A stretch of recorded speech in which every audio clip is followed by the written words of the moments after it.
One, two, three, start. Aggrieved from the judgment of the High Court, the appellant has preferred the present appeal to this court under Article 136 of the Constitution of India.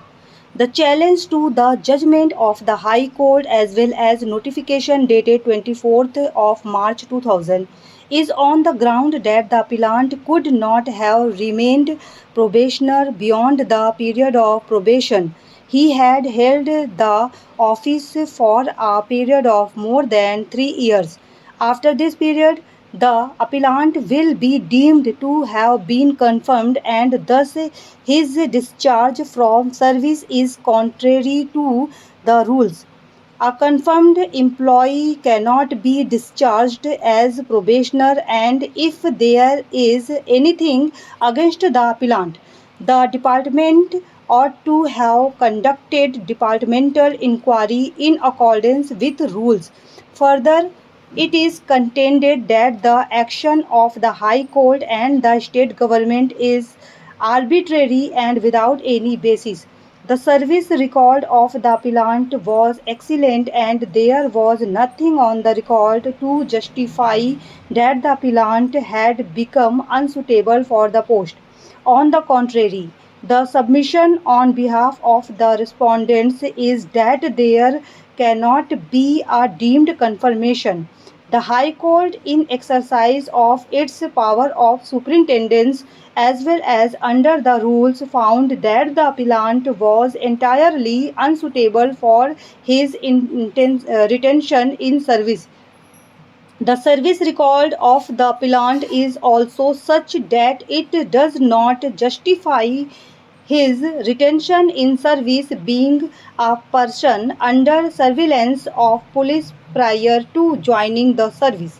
The appellant, being a probationer, has rightly been discharged from service and the writ petition has rightly been dismissed by the High Court for valid reasons, and judgment of the High Court does not call for any interference.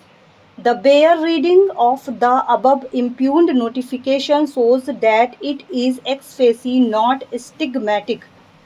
It simply discharges the appellant from service as having been found unsuitable to hold the post of district judge until and unless the appellant is able to show circumstances supported by cogent material on record that this order is stigmatic and is intended to overreach the process of law provided under the rules. There is no occasion for this court to interfere on facts. As far as law is concerned, the question raised is with regard to the applicability of the concept of deemed confirmation to the present case under the service jurisprudence. We may also notice that conduct of the appellant, who is a judicial officer belonging to the higher judicial services of the state, is matter of some concern. Contradictory statements have been made in the writ petition before the High Court, memorandum of appeal before this court, and even in the rejoinder and further affidavit filed before this court. Strangely, the High Court has neither contested this case nor pursued it in its correct perspective. As it appears, even appearance on behalf of the High Court was not entered upon.